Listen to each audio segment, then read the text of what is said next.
Il faut savoir que le stress, c'est du stress. Et ce qui compte, c'est sa durée et son intensité.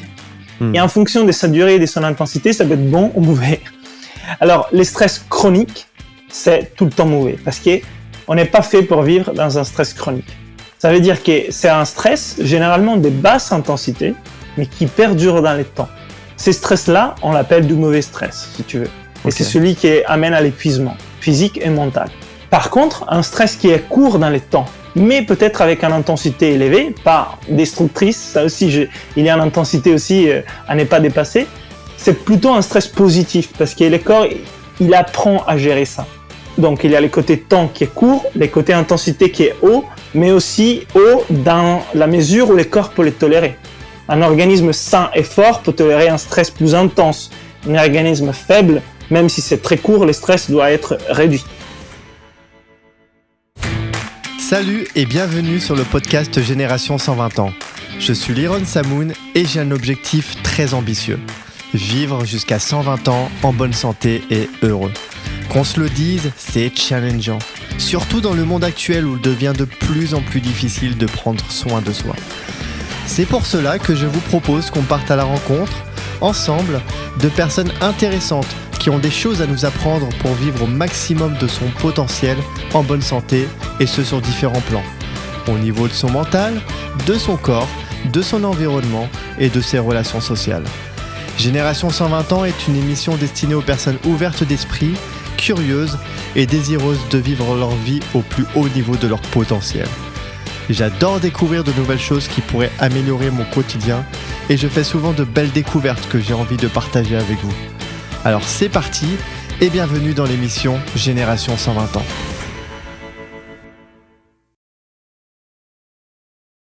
Ok, tu m'entends toujours ? Ouais, toujours. Cool. Je suis avec Leonardo Pelagotti. Bonjour Leonardo. Bonjour. Comme je te l'ai dit en off, je suis vraiment content de pouvoir échanger avec toi aujourd'hui dans Génération 120 ans.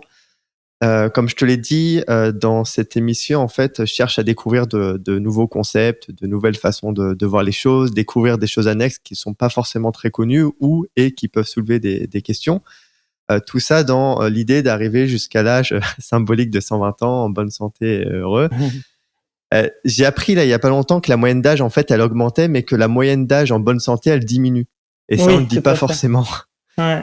Et donc dans cet épisode j'ai envie de parler particulièrement avec toi de la méthode Wim Hof, qui est une méthode assez spécifique autour du froid, du mouvement et de la respiration, si j'ai bien compris, pour vivre en meilleure santé.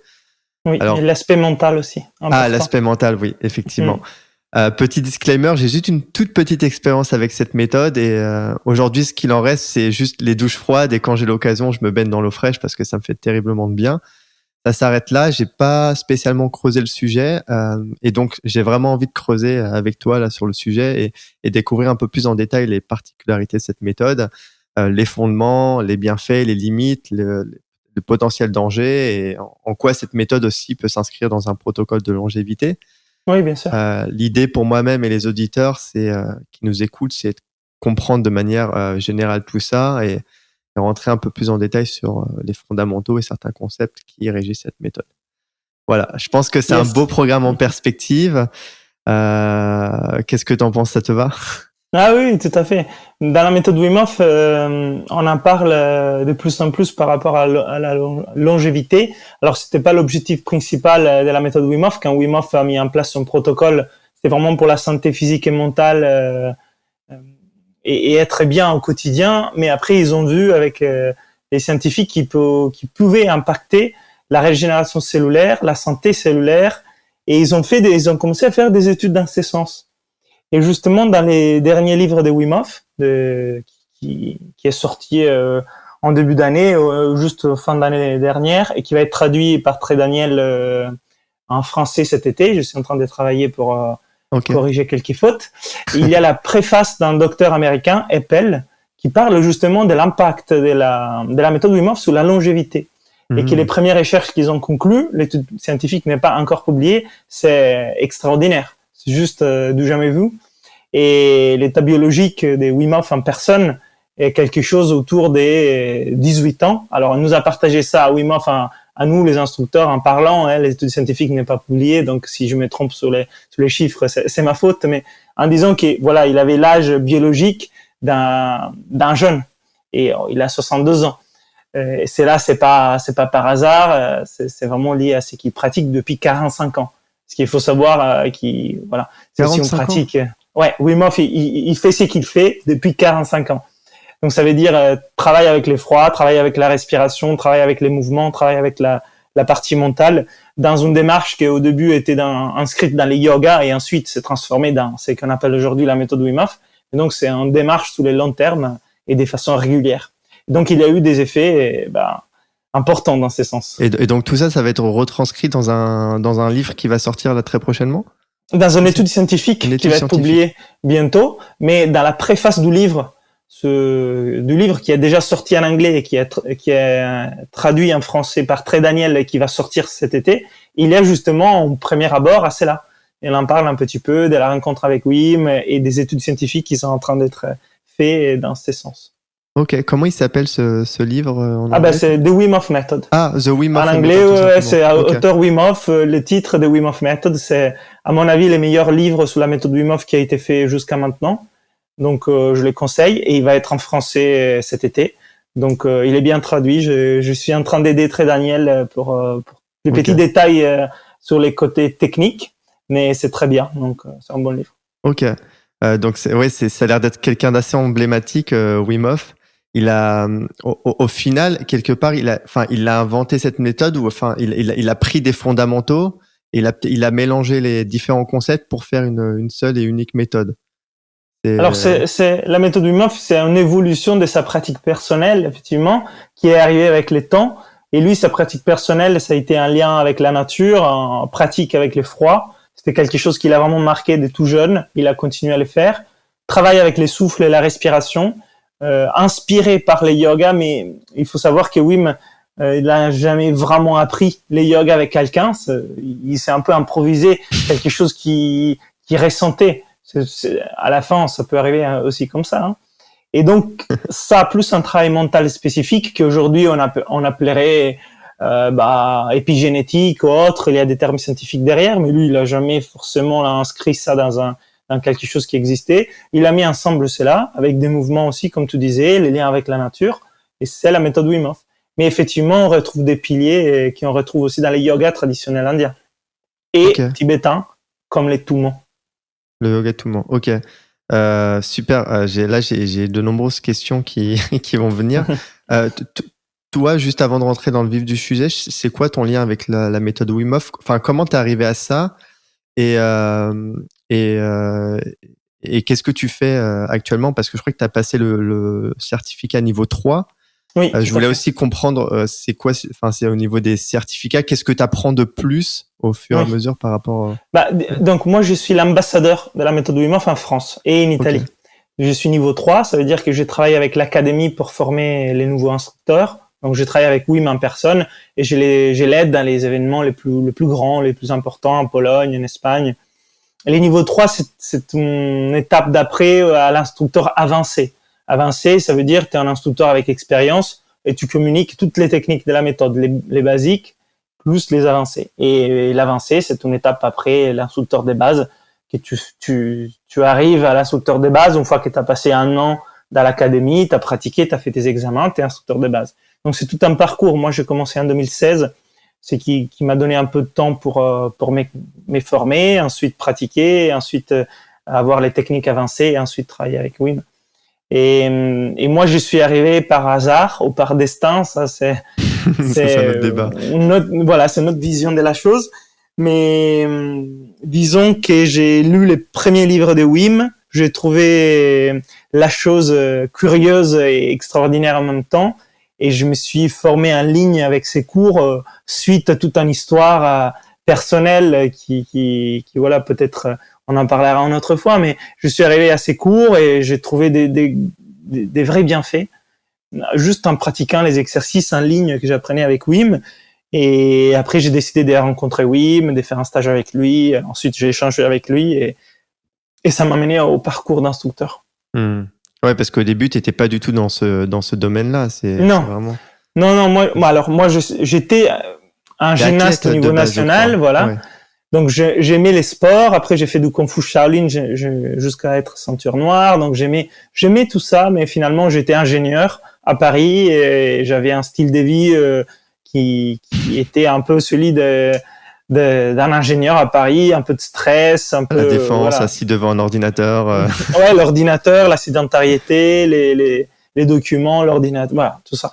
Donc c'était pas du tout mon quotidien, hein, la méthode Wim Hof. Mais je l'ai introduit progressivement, c'est qui a amené à un vrai changement de vie parce qu'aujourd'hui, c'est ce que je fais dans ma vie, c'est coach, c'est retraite, méthode Wim Hof, respiration, formation en ligne, coach sportif. Donc ça a tout changé, disons, dans les derniers 5-6 ans, progressivement jusqu'à maintenant où je suis en train de terminer cette transition. Maintenant, t'es tout full, quoi. Enfin, plus jamais tu reviendras dans ta vie d'avant. Bah, je sais pas, mais en tout cas là, je vais investir mon temps, mon énergie pour développer ces stages avec Inspire Potential, que c'est mon entreprise, et continuer dans cette direction. Ok, super Leonardo. Du coup, on va rentrer là dans le vif du sujet. Comment tu définirais cette méthode de Wim Hof pour les personnes qui ne connaissent pas? Alors, donc la méthode Wim Hof, c'est qu'il y a 3 piliers. Ça, c'est important. C'est l'exposition au froid, graduelle, non forcée, la respiration et des techniques de respiration spécifiques et la force du mental, la concentration, le focus, la persévérance. Et ces 3 piliers agissent en synergie. C'est une base stable qui forme ensemble et ce qui fait que la somme de ces composantes, ça fait plus que 3. C'est 1 plus 1 plus 1 plus que 3. Il y a un effet synergique parce que les éléments et les techniques de cette méthode, ils ont une force par les liens. Et donc, si on pratique ces éléments en cohésion, en synergie, c'est vrai qu'il y en a des bienfaits qui arrivent très rapidement que je n'avais pas expérimenté avec d'autres pratiques, que c'était les yogas, que c'était les kung-fu, que c'était la gymnastique. C'était des voies très longues. On part d'années. Et là, avec la méthode Wim Hof, c'est vrai qu'on a des bienfaits qui arrivent en quelques jours, en quelques semaines. Ouais. Donc, ça va vite et ça peut surprendre, ça fait du bien. Mais il faut comprendre que la force, c'est par les liens de ces piliers. Et c'est vrai que des fois, on a la tendance à vivre un peu de façon compartimentée et on n'a pas forcément tous ces aspects qui vont ensemble au même moment et donc on avance peut-être plus lentement pour ça aussi. Si je comprends bien, si tu fais juste le froid ou si tu fais juste la respiration, tu fais juste t'entraîner le mental, ça va t'apporter des résultats ça va prendre beaucoup plus de temps et c'est pas ça. En fait, tu fais pas Wim Hof si tu fais pas les 3 en même temps dans une même routine. Ouais, c'est ça. La méthode Wim Hof, c'est vraiment ces 3 piliers.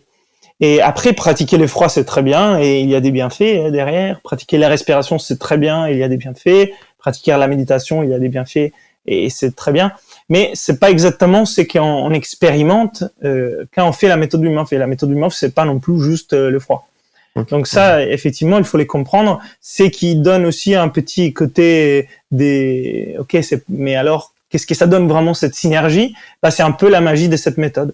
Donc finalement, on avance vite grâce au fait qu'on pratique ces éléments. Et avec régularité aussi, parce qu'on peut bien les faire un jour, et certes, ça va vite, mais on a besoin aussi d'une certaine régularité dans la pratique. Ok. Qu'est-ce qu'ils recherchent les personnes qui pratiquent cette méthode? Enfin, je veux dire, on cherche du bien-être. Est-ce qu'il y a des choses, est-ce qu'il y a des choses communes que les personnes recherchent? Enfin, toi, tu recherches peut-être la performance, peut-être le bien-être. Il y a des choses communes, bien évidemment, par catégorie des personnes, parce que moi, j'ai vraiment fait tous les types des stages avec tous les publics.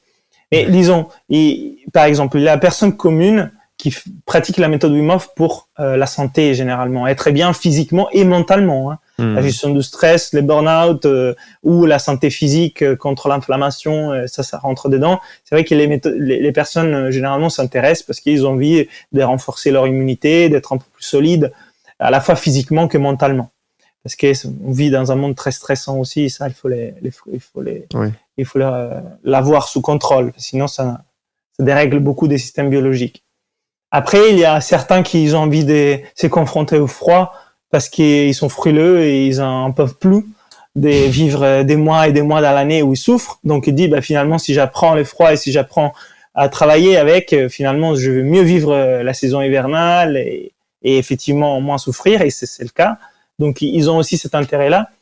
Et après, il y a, par exemple, les entrepreneurs, ils ont envie de travailler sur le focus et la concentration, la gestion du stress, les grands sportifs sur la performance physique. Eux aussi, la gestion du stress. C'est vrai que la gestion du stress, c'est quelque chose de très transversal. Qui revient souvent, ouais. Qui revient souvent, mais voilà. Tu vois que finalement, c'est un spectre large. Hein. Ouais. Tu parlais du froid. Est-ce que on peut arriver à un stade où on ressent plus le froid? Enfin, ou peut-être c'est différent. C'est quoi ton expérience avec ça? Mon expérience, c'est qu'on les ressent toujours, mais de façon différente, au niveau physiologique, hein, déjà. Parce que on s'habitue, les corps apprend, il s'adapte et il évolue. Et aussi, par rapport à la sensation, on a une autre réponse interne. Ça veut dire que par notre attitude mentale et l'habitude de se confronter à cela, la réponse interne nerveuse, émotionnelle, psychologique et physiologique change. Donc ça veut dire on va toujours ressentir le froid, mais on va pas les vivre de la même façon. Donc c'est pas qu'on anéantit la sensation de froid au niveau des senseurs, des capteurs, mais c'est qu'on la vit de façon différente. Donc c'est finalement ça qui compte. Hein. On change la perception en fait. On change la perception sur les deux côtés physiologiques, psychologiques. Ok. C'est vrai que ça a l'air un peu magique du coup tout ça, et quand on voit tous les bienfaits, on a envie d'expérimenter tout ça. Mais je me posais la question du coup, c'est quoi les concepts clés, enfin les fondamentaux derrière qui régissent cette méthode? Qu'est-ce qui se passe dans le corps au niveau physiologique et qui peuvent provoquer tous ces effets-là? Il y a beaucoup de choses qui se passent au niveau physiologique, et c'est aussi l'objectif des études scientifiques. Parce qu'effectivement, oui, mais il a beaucoup pratiqué, il a fait des records, et personne n'arrivait à comprendre comment c'était possible, parce qu'il allait un peu au-delà de la science moderne pour beaucoup de choses, sous la médecine, sous le système immunitaire, sous le système nerveux autonome. Donc, il y a eu des études scientifiques. Aujourd'hui, c'est 10 qui ont été publiées, mais il y a eu plus. Certains doivent être encore publiés pour comprendre qu'est-ce qui se passe. Et ils ont vu qu'effectivement, il y a certaines choses qui arrivent de façon commune en fonction des expériences scientifiques. Il y a un travail sur les systèmes cardiovasculaires important, bien sûr, parce qu'on travaille avec les souffles et les froids. Donc, on a vasoconstriction, vasodilatation. On a un travail sur la respiration qui change les systèmes nerveux autonomes. Les froids les fait aussi, donc il y a un travail entre sympathique et parasympathique, un équilibre de cela qui peut agir plus en profondeur sur d'autres systèmes autonomes comme les systèmes immunitaires. Il y a des effets sur les globules blancs, des effets sur les globules rouges, il y a des effets sur les pH du sang, l'acidité, l'effet d'avoir des cellules alcalines. Il y a tout un effet sur les hormones, très très important, sur les systèmes endocriniens. L'adrénaline, la noradrénaline, les cortisol, la sérotonine, l'endorphine. Il y a plein de choses qui se passent. Mais finalement, le corps humain fonctionne un peu comme ça. Même quand on fait du sport, finalement, il y a plein de choses qui se passent. Et on a des mécanismes de réponse au stress qui sont en place, qui existent dans le corps humain, qui, s'ils sont dans la juste mesure et dans la juste intensité, nous font du bien. Et c'est aussi le concept de l'hormèse qu'il y a derrière. Et les sports, c'est la même chose. Hein. Oui, on s'entraîne. L'hormèse, tu peux juste dire un mot dessus? Je crois que l'hormèse, c'est le principe de provoquer un stress court dans le corps pour qu'il s'habitue, c'est ça? C'est ça. Un stress court, mais d'intensité relativement élevée, pour induire des adaptations et des changements physiologiques qui permettent de renforcer l'équilibre par la suite. Un exemple d'hormèse, c'est l'entraînement sportif. On va courir, on peut avoir un peu les jambes fatiguées, les muscles qui doivent se rétablir un jour ou deux, mais finalement, après, on va courir et les muscles sont plus forts. On fait 10 pompes par jour, on se repose, après on fait 11, etc. On se renforce par un stress, le stress du mouvement, finalement. Et c'est la même chose sur plein d'autres choses, hein. La respiration, l'apnée, les froids, les chauds. Donc à partir du moment où tu sors un peu de ta zone de confort, tu provoques un stress, il y a le phénomène de l'hormèse qui se passe. C'est ça, si l'intensité est juste. Si l'intensité l'intensité est trop faible ou trop forte, ça se passe pas comme ça. Trop faible, il n'y a pas d'entraînement. Trop fort, il peut y avoir un choc qui dans les courts termes, sûrement, rend les corps plus faibles. Après, peut-être, s'il est en récupération suffisante derrière, ça renforce. Mais l'objectif, c'est pas d'aller au bout tous les fois de la capacité adaptative pour avoir une avancée très rapide. C'est pas comme les Super Saiyans dans Dragon Ball où si on est en train de mourir, après on est plus fort. Non, par contre, si on a un stress dans bonne intensité, mais qu'on sait gérer, alors là, ça nous renforce tout de suite. Ok, je comprends bien. Et donc, toute l'idée de cette méthode, c'est de créer via cette routine le phénomène de l'hormèse, un juste milieu. C'est ça? C'est ça. Alors ça, voilà, c'est une explication un peu scientifique de la chose. Ouais. Après, bien sûr, Wim Hof, il a commencé, il savait pas qu'il allait travailler sur des lois qui s'appelaient comme ça, de l'hormèse, mais oui. Et de toute façon, pour avoir des changements et une adaptation et augmenter notre résistance, tolérance, endurance, résistance, résilience, tout ce que tu veux, il faut passer par sortir un peu du confort, parce que sinon, ça va être difficile. Si ce n'est que juste un travail mental aussi, ça va demander de l'effort. Donc, on peut dire, mais avec la méditation, je reste confortable sur mon coussin. Oui, mais en fait, il y a un travail mental qui est au-delà juste du confort mental. Donc, ça marche aussi dans ces sens, si tu veux. À la fois physique, c'est très tangible, mais aussi mental. Ok. Alors, comment on crée ce... Donc, on comprend bien qu'il y a une différence entre mauvais stress et bon stress. Le mauvais stress, c'est... est-ce que déjà, il y a un mauvais et bon stress et finalement, avec cette méthode, on cherche à avoir du bon stress, hein, c'est ça? Juste pour... Alors, on parle souvent du bon et du mauvais stress. Mais en fait, il faut savoir que le stress, c'est du stress. Et ce qui compte, c'est sa durée et son intensité. Et en fonction de sa durée et de son intensité, ça peut être bon ou mauvais. Alors, le stress chronique, c'est tout le temps mauvais parce qu'on n'est pas fait pour vivre dans un stress chronique. Ça veut dire que c'est un stress généralement de basse intensité, mais qui perdure dans le temps.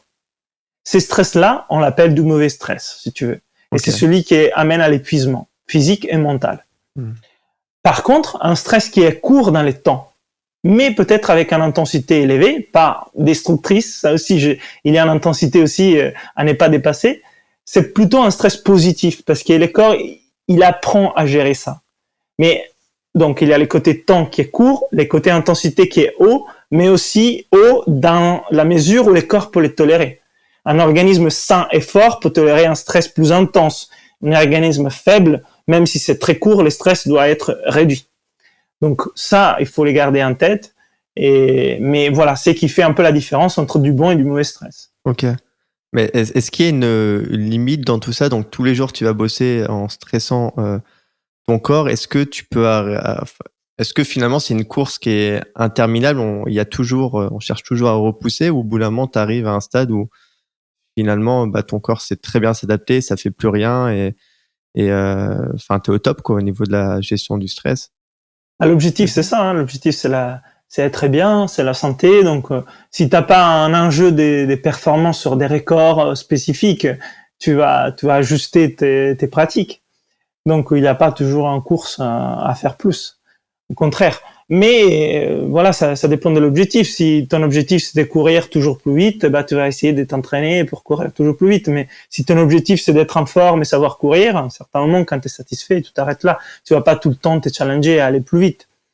Voilà, et c'est un peu la même chose avec les froids, avec la respiration, les apnées.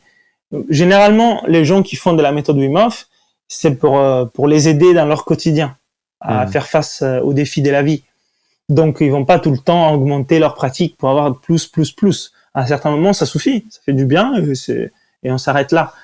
Et il y a d'autres qui connaissent pas leur corps, donc ils forcent. Et finalement, surtout sous les sports, sur des pratiques qui à la base peuvent être très très saines, ça peut devenir quelque chose qui nous pénalise. C'est trop. Donc ça, c'est une erreur assez commune sur les gens qui se connaissent pas trop et qui n'arrivent pas à faire la nuance entre ces dont j'ai besoin et ce qui va au-delà de ces dont j'ai besoin. Ok. Ok, ça marche. Concrètement, du coup, comment ça se passe quand on veut pratiquer la méthode Wim Hof? On respire donc un certain cycle on fait plusieurs cycles de respiration. Tu peux en toucher quelques mots. Ensuite, on s'expose au froid et enfin, on termine par de mouvements. Alors, disons qu'il y a un protocole. Alors, il y a déjà des techniques de base et des techniques avancées. Sous les techniques de base, généralement, on commence par la respiration parce que c'est un exercice, une technique, la respiration Wim Hof de base, qui nous permet de rentrer plus en lien avec notre corps. Donc, ça aide à centrer la personne, à trouver ses moyens. Si ça arrive que des fois on est un peu décentré par une raison ou l'autre, et ça nous centre, ça nous concentre, et ça permet d'avoir un bon lien corps-mental. Ce qui amène à avoir accès à son potentiel, déjà un peu plus. Donc on commence par l'exercice de respiration, et ensuite on travaille avec l'effroi. Il est en préparation physique, en préparation mentale, surtout au début, quand on connaît pas trop, et par la suite, après, ça va de plus en plus vite. Et après, il y a l'exposition proprement dite au froid, où on s'immerge dans l'eau froide, où on fait une balade dans des températures froides à l'extérieur sans vêtements, etc. Et après, il y a toute une partie après, où on se réchauffe à nouveau, de l'intérieur, on fait des exercices pour revenir à la norme. Et dans tout ça, il y a du mouvement, il y a des parties mentales, il y a de la respiration, et il y a ces trois piliers qui sont ensemble. Souvent, en exposition en nature, c'est très bien. Ça veut dire l'eau d'une rivière, l'eau d'un lac, l'eau de la mer, l'eau d'une cascade, ou l'air froid de la montagne. Mais des fois, ça arrive qu'on les fait en ville, on fait un bain de glace, dans une piscine, dans un baignoire, etc. Et ça, c'est un peu le protocole des bases qu'on peut faire dans un stage. Et après, il y a bien sûr toutes les autres techniques, approfondissement avancé, où alors là, on touche un peu plus loin à la respi et au froid.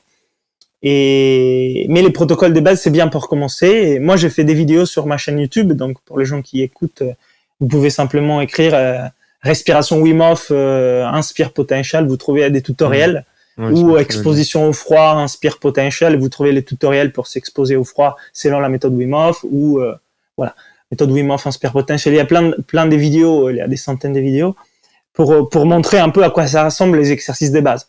Ça donne une première base. Les gens peuvent pratiquer à la maison en suivant ces vidéos. On peut pratiquer tout seul sans forcément avoir quelqu'un. Voilà, en suivant les indications de la vidéo. Et après, moi, je conseille toujours de faire un stage parce que il y a toujours des choses à corriger, des éléments à mettre en place. Et moi, c'était pareil. Moi, j'ai commencé en ligne. Après, j'ai rencontré Wim et j'ai fait des stages avec lui. Et là, j'ai perfectionné. Et après, c'est toute une démarche qui prend du temps. Et les plus on se connaît, et les mieux on pratique. Et après, des fois, on a besoin de changer un peu de direction, de changer un peu les exercices, de changer un peu les routines.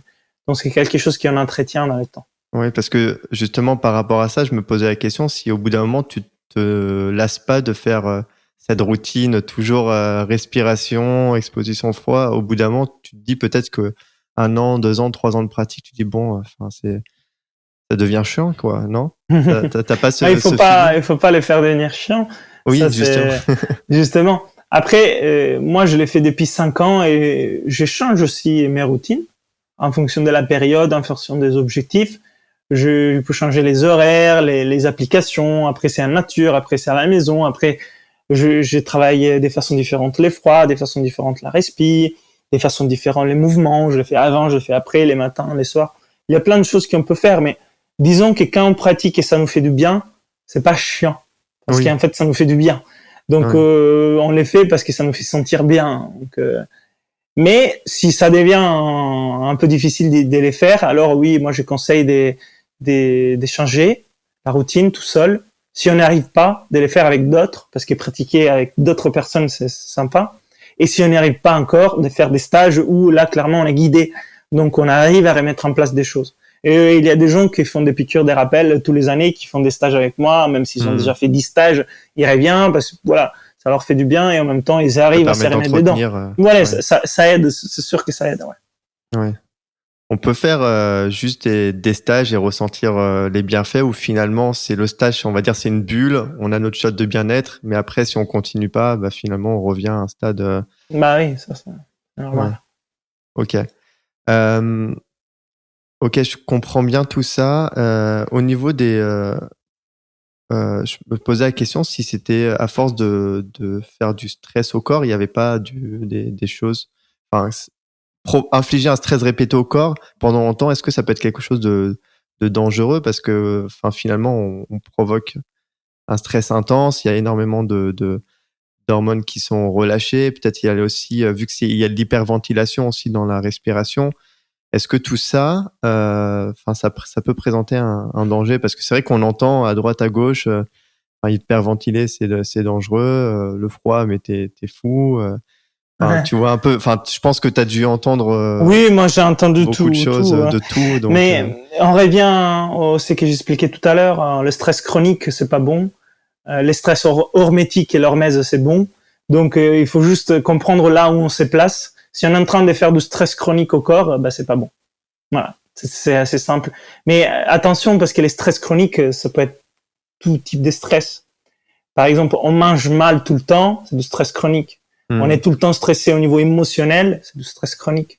On dort jamais aux nuits de bonne façon parce qu'on respire mal, c'est du stress chronique. On habite une ville polluée et on respire de l'air, c'est du stress chronique. Donc ça, c'est pas génial. Après, certains seuils, on arrive à les dépasser. Et d'autres, non. Donc si on n'arrive pas, ça amène à l'épuisement ou à la maladie. Alors ça, c'est sûrement pas positif. Mais tous les stress dits hormétiques, il faut les voir comme un entraînement. En fait, c'est un autre terme pour dire pourquoi l'entraînement ça marche, parce que c'est du stress hormétique. Donc aller courir, 5 km, si on a l'habitude d'aller courir, oui, c'est un stress un peu, parce que ça nous fatigue un peu, ça demande de l'énergie, mais finalement, ça nous fait du bien. Mais si par contre, j'ai l'habitude de courir 5, et là j'ai décidé de courir 10, et je le fais une fois, ça va. Mais si je le fais toute la semaine, peut-être ça va pas. Donc là, ça amène à est-ce que je me connais, et est-ce que je suis en train de faire les exercices avec la juste intensité. Pour faire ça, il faut y aller doucement, il ne faut pas forcer, il faut écouter le corps, et il faut se faire guider aussi. Voilà, on part tous dans des niveaux différents. Donc ça à mettre en perspective. Et il faut aussi comprendre que des fois le corps est fatigué, et c'est qu'il a besoin, c'est du repos. Ça, c'est aussi quelque chose qui exulte de la méthode Wim Hof, mais il faut les comprendre, parce que si on est déjà hyper fatigué, on va pas en plus se faire des entraînements dessous. Oui. C'est un peu la même chose sur la méthode Wim Hof, on va l'appliquer de façon différente. On va peut-être faire une douche très très courte, froide, juste pour se donner un peu de bien-être par les hormones, et on arrête là, on va pas faire 5 minutes. Ou encore, on est fatigué, on va faire la respiration de façon très douce, très très ronde, pour ne pas trop charger, parce que finalement, on a juste besoin de s'oxygéner, de calmer le mental, et apaiser le système nerveux autonome. Et vice-versa, on est avant en compétition, on doit vraiment dégager de l'énergie. Donc ça s'apprend, et il faut y aller sans forcer. Ça, c'est il faut aller progressivement, c'est vraiment forcer. Comme un entraînement, quoi. Ouais, tout à fait. On commence tout doucement. Ouais, sans forcer. Les bienfaits, on les a quand même. Donc moi, j'ai jamais forcé. Jamais. Des fois, on a testé des choses avec Wim, mais c'était pas l'objectif de faire des records. Voilà. Ok. Et est-ce que si maintenant, après, je sais pas, là, tu m'as dit que tu avais quand même quelques années de pratique, du jour au lendemain, tu arrêtes, est-ce que finalement, ça peut devenir comme une drogue, tu deviens addict et tu es obligé d'avoir ça pour te sentir bien, et que si tu n'as pas ça, finalement, t'es pas bien. Est-ce que tu as expérimenté ça ou pas du tout? Non, moi, je n'ai pas expérimenté ça. Disons que il y a plein de jours où je pratique pas, parce que vraiment, mes journées sont pas types. Ça change tout le temps. Ça change tout le temps. Donc, il y a des jours où je pratique beaucoup, des semaines où je pratique beaucoup, et d'autres où j'ai vraiment pas l'occasion de les faire. C'est pas grave. Mais de toute façon, j'ai plein d'autres pratiques.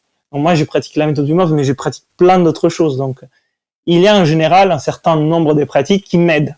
Et j'essaye de les faire. Quand je fais pas les pratiques, c'est sûr que je vois qu'il y a quelque chose qui n'est pas au top. Mais c'est normal, parce que si on a une hygiène de vie qui est positive, on a les bienfaits. Et si on a une hygiène de vie qui est pas géniale, on a aussi, on voit la différence. Donc, généralement, j'essaye de compenser. J'y arrive de mieux en mieux. Des fois, je me trompe aussi. C'est pas la fin du monde. Donc, ça veut dire que des fois, peut-être, j'ai pas fait ma pratique depuis une semaine, et j'ai mangé mal, et j'ai pas dormi, et j'ai fait la fête. Et je vois qu'après une semaine, le corps est très fatigué. Bon, tant pis. Et des fois où j'arrive très bien à compenser en faisant mes exercices, et ça peut être autre que Wim Hof. Moi, je suis coach en respiration, et j'adore la respiration. Je fais plein d'autres techniques de respiration. J'ai fait du mouvement aussi, plein d'autres choses qui sont pas dans la méthode Wim Hof. J'apprécie les chauds aussi. Je travaille avec les saunas. J'ai fait d'autres techniques de méditation, l'épigénétique. Donc, il y a plein de choses finalement que je fais qui sont hors la méthode Wim Hof. Mais ce qui est important à dire, c'est que quand il y a une pratique qui nous fait du bien, quand on arrête de la faire, on perd aussi ses bienfaits. Pas du jour au lendemain. Mais si on pratique pas, on n'a pas le bienfait. Voilà, C'est pas on a fait une chose une fois, C'est ça un dure mode de toute la vie, vie. quoi. C'est un mode Voilà, de vie, c'est un état d'esprit. Oui, ça s'inscrit dans la vie, quoi. Ouais. Et, c'est pas un cachet, on l'a pris une fois, on est bon.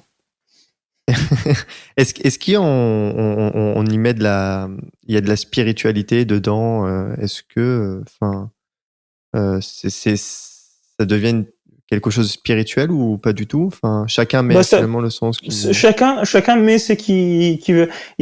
Ça peut être en pratique très, très concrète, très pratique, très matérielle, sans connotation négative du terme, ou simplement on a des effets physiologiques et ça nous intéresse ça et on fait ça. Et voilà, il y a les études scientifiques et on explique tout ça. Et après, certains, ils peuvent apprendre à mieux se connaître, à comprendre qu'il y a d'autres choses derrière, que ça travaille dans un voie plus spirituel, comme tu viens de dire, mais c'est vraiment libre à chacun. Et moi, je vois dans les stages que généralement, je donne très peu cette dimension spirituelle pour ne rien forcer. Je veux pas imposer des choses, mais que finalement, ça vient plus ou moins de façon spontanée, presque sur tout le monde. Donc, après, ça s'ouvre. Il y a des dialogues, des discussions, des prises de conscience. C'est très beau. Oui, moi aussi, on en parle de ça, mais c'est pas du tout obligatoire. S'il y a des personnes qui sont pas intéressées, il y a aucun problème, on pratique, et c'était comme faire du sport, disons. Mais c'est pareil, est-ce que le sport, c'est spirituel? Bon, ça dépend. Ça peut être juste aller courir, voilà. Mais ça peut être aussi, on voit des formations du caractère, on voit des victoires sur soi. Les Jeux Olympiques, ils ont commencé aujourd'hui. Est-ce qu'on peut dire que la gymnastique, c'est quelque chose de matérialiste ou spirituel? Ça dépend vraiment de chacun. Ça peut être les deux. Ok, j'ai compris. Ça va être sympa de côtoyer Wim Hof du coup au quotidien. Non, il était pas. Enfin, vous vous appelez souvent, j'imagine. Vous voyez. Au quotidien, on parle, mais quand on fait des stages, oui, de temps en temps. Après, oui, mais il est bien chargé. Je vais pas tout le temps lui envoyer des messages, mais de temps en temps, on échange, et il répond. Et après, surtout quand on est ensemble, ce qui est beau, c'est de partager son énergie. Ouais, chaque année au moins, tu le vois une fois autour d'un stage. Ouais, minimum. Ouais. C'est ton mentor? Un des, bien sûr. Avant de passer aux dernières questions, vu qu'on arrive à la fin, on a eu des petits problèmes techniques avant. Tu pourrais dire quelques mots sur les techniques de respiration, peut-être des respirations, quelque chose que tu penses être pertinent, enfin expliquer 2-3 techniques, si tu veux bien. Oui, alors là, comme ça, il y aurait énormément des choses à dire. Ça pourrait être vraiment 2-3 autres podcasts sur la respiration, mais disons, la respiration, c'est un des piliers de la méthode Wim Hof, et c'est grâce à la méthode Wim Hof où je suis arrivé là-dedans, et ça a ouvert tout un monde par cette porte de la respiration, du souffle. Certains l'appellent du pranayama ou du breathwork, selon les traditions, et c'est quelque chose qui est très intime et aussi en même temps très, très naturel pour l'homme, parce qu'on respire tous tout le temps. Et la vie commence avec la première inspiration, les premiers cris, et la vie se termine avec les derniers soupirs. Et tout au long de la vie, on s'arrête presque jamais de respirer, sauf pendant quelques apnées qui ont fait de façon volontaire.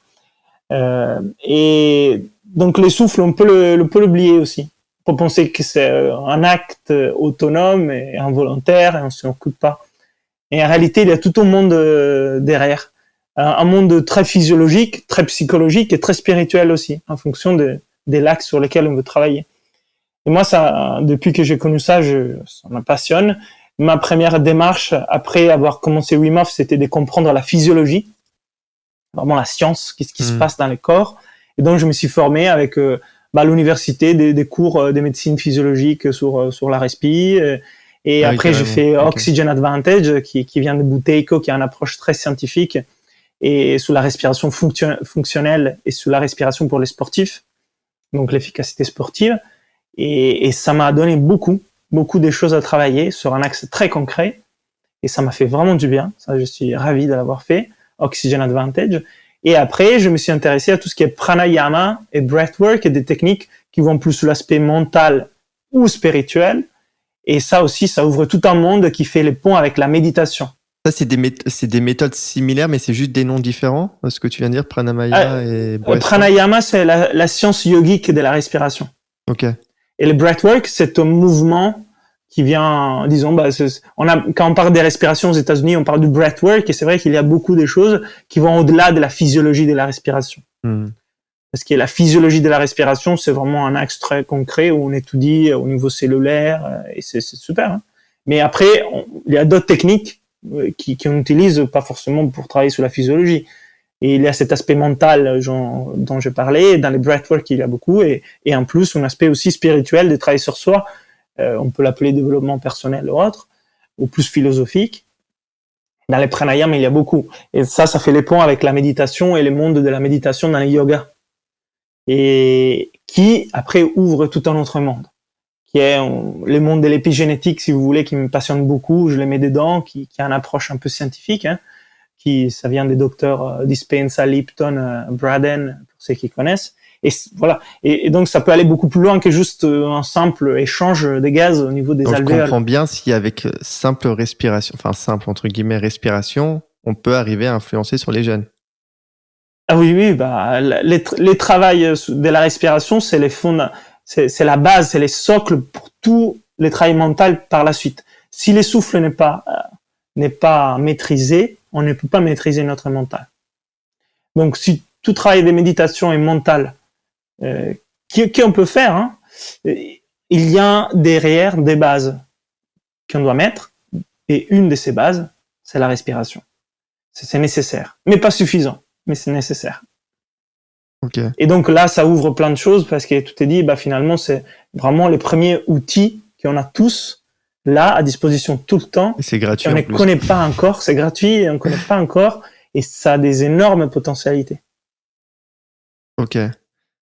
Ouais, ça c'est juste fascinant. Et t'as écrit d'ailleurs un bouquin sur la respiration. Oui, j'ai écrit un livre, j'ai fait une formation en ligne. Oui, ouais. Alors dans les livres, c'est un guide pratique, très synthétique pour travailler sous les techniques, 31 techniques de respiration. Ça s'appelle La respiration pour la maîtrise de soi, édition Exui, avec Fabien Moine. Et après, j'ai fait une formation en ligne.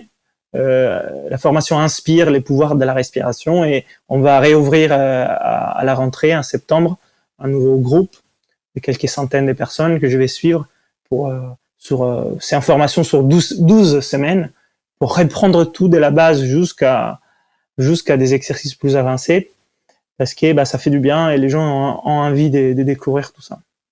Et du coup, chaque type de respiration va répondre à une certaine problématique, parce que tu parles de plusieurs techniques, peut-être une pour le stress, une pour le sport, une pour le... Ouais, c'est les thématiques du livre sont stress, système immunitaire, concentration, sport, santé, sommeil, méditation, énergie, voilà, exactement. Ouais. Ok. Et aujourd'hui, tu switches de respiration selon ce que tu oui, je switch, ouais, en fonction des besoins. Il y a certaines que je fais plus souvent parce que j'aime bien, d'autres je fais un peu moins souvent, mais ouais, ils sont tous là et je les connais pas mal, et donc j'alterne. Ok, bon, passionnant, Leonardo. Ça me dirait bien de creuser ça davantage une prochaine fois, éventuellement avec toi. En tout cas, super cool. Super cool, on arrive vraiment à la fin. Je vais te poser 2-3 dernières questions. Première chose, c'est du coup, quel conseil tu donnerais à une personne désireuse de reprendre sa santé en main? Enfin, le premier truc qui te... de commencer à pratiquer, c'est dont on a parlé, méthode Wim Hof, respiration. Ok, respiration. Si vous n'avez pas de base, vous allez sur mon site internet, Inspire Potential, vous trouvez les tutoriels, vous trouvez des articles et vous commencez avec ça, c'est vraiment très simple. Ok. Donc en termes de ressources, donc tu conseilles évidemment la méthode Wim Hof, ton livre sur la respiration. Est-ce qu'il y a d'autres livres ou de ressources que tu pourrais conseiller? Moi, je pense que pour commencer, je commencerai avec ça. Après, il y a tellement. Il y a tellement. Mais il faut commencer quelque part et très concret, très accessible. À mon avis, je commencerai par la méthode Wim Hof. D'accord. Ok, ça marche. Et dernière petite question type, si tu étais dans les nuages avec un gros panneau d'affichage où tu pourrais écrire un message à diffuser au monde entier, ce serait quoi ce message, Leonardo? Il y a plusieurs messages. Qui te vient en premier? Moi, je dirais, moi, je mettrais quelque chose type be happy, soyez heureux, quelque chose de Tout simple. Ouais. Voilà, be happy, très bien. Ça marche. Écoute, c'est top. Je mettrai les liens dans la description. On peut te suivre donc sur les réseaux sociaux, Facebook, ton site. Tu fais des stages, des formations. On a vu ça. Je mettrai tout ça dans la description. Est-ce qu'il y a quelque chose avant de terminer, que tu aurais aimé parler, que je t'ai pas posé comme question? Je pense qu'on a touché des axes pour donner de l'envie de découvrir. Après, on n'a pas touché au comment le faire et aux méthodes, mais au moins ceux qui sont intéressés, ils savent où ils peuvent démarrer leur parcours. Ok, super. Écoute, merci beaucoup, Leonardo. C'était vraiment un plaisir.